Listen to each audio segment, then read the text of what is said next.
इधर राज्यसभा के चुनाव को लेकर भी राजनीतिक सरगर्मी बिल्कुल तेज हो गई है। जानकारी मिल रही है कि अब इसे लेकर समीकरण बैठाने की कोशिश है। सीएम हेमंत सोरेन और कांग्रेस के राष्ट्रीय अध्यक्ष मल्लिकार्जुन खड़गे के बीच बातचीत भी हुई है। चर्चा का इसे लेकर बाजार भी गर्म है। कांग्रेस प्रवक्ता कमल ठाकुर ने कहा कि अब जल्द ही राज्यसभा के उम्मीदवारों के नाम की घोषणा हो जाएगी। उन्होंने कहा कि राज्यसभा के 2 सीटों पर हो रहे चुनाव में एक सीट पर कांग्रेस पार्टी के उम्मीदवार का लड़ना लगभग तय है। वहीं दूसरी तरफ बीजेपी प्रवक्ता अविनेश सिंह ने भी कहा है कि राज्यसभा के चुनाव में जेएमएम किसी कांग्रेस उम्मीदवार को भी अपना समर्थन देगी, इसकी उम्मीद कम लगती है। वहीं उन्होंने यह भी कहा कि बीजेपी उम्मीदवार के नाम पर की घोषणा भी जल्द हो जाएगी।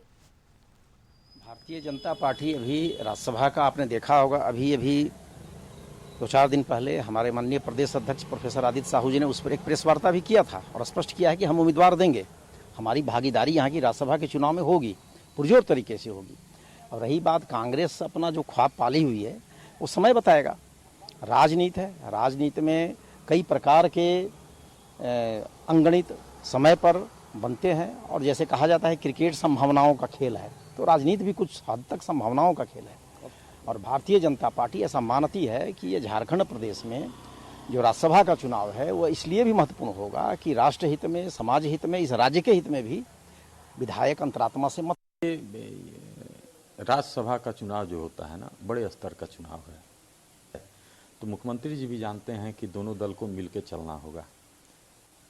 दोनों दल में से एक उम्मीदवार निश्चित रूप से आएंगे और दोनों दल के जो उम्मीदवार होंगे राज्य के विकास के मील का पत्थर साबित होंगे। तो मुझे लगता है कि खड़गे जी से सकारात्मक बात हुई है और 1 दिन इंतजार, 2 दिन इंतजार कीजिए, नाम आपको मीडिया में आ जाएगा।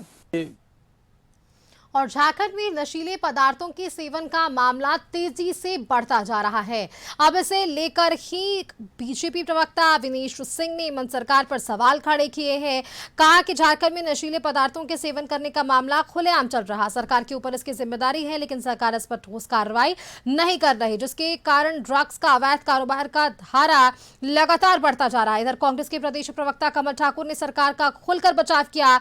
कहा कि सरकार को अपने स्तर पर इसकी रोकथाम के लिए कदम उठा रही है। नशा के कारोबार करने वालों के खिलाफ कार्रवाई के लिए सरकार ने रणनीतियां बनाई है।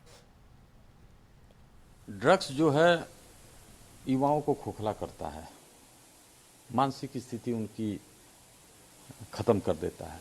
मुझे लगता है कि राज्यों पर तो नकेल कसना ही चाहिए और राज्य सरकार को नकेल निश्चित इस पर कसना चाहिए, लेकिन उससे पहले केंद्र सरकार को ये देखना चाहिए कि जितने बंदरगाह समुद्र से सटे हुए हैं, जैसे अडानी जी का पोर्ट है गुजरात में, वहाँ 3000 किलो हीरोइन जो आपका ये है नशे का खुराक है वो आ गया।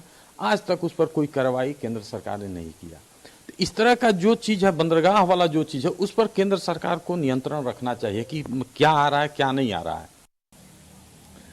लेकिन जो सत्ता पक्ष है यहाँ, उनका कहना है कि ये तो राष्ट्रीय स्तर पर ड्रग्स का कारोबार है, उससे प्रभावित है झारखंड। ये कह के पल्ला झाड़ लेना अलग विषय है। राष्ट्रीय स्तर पर क्या है नहीं है ये दायित्व हेमंत सोरेन जी का नहीं है, इससे कह के बच नहीं सकते हैं। ये राष्ट्रीय स्तर पर वो जिम्मेवारी नरेंद्र मोदी जी की है, नरेंद्र मोदी जी उसके लिए दायित्व हैं धारी होंगे। अगर ऐसी स्थिति बनेगी तो यहाँ पर हेमंत सोरेन जी दोषी हैं, उन पर दायित्व जा रहा ना। वो यहाँ के राजा हैं, लोकतांत्रिक तरीके से लोगों ने चुना है उनको, तो यहाँ का ये लॉ एंड ऑर्डर का ही एक पार्ट हो जाता है। तो ये नशा के गिरोह या नशेड़ियों का जो समूह है उस पर कैसे शिकंजा प्रशासन कसे, ये यहाँ के शासन प्रशासन को चाहिए।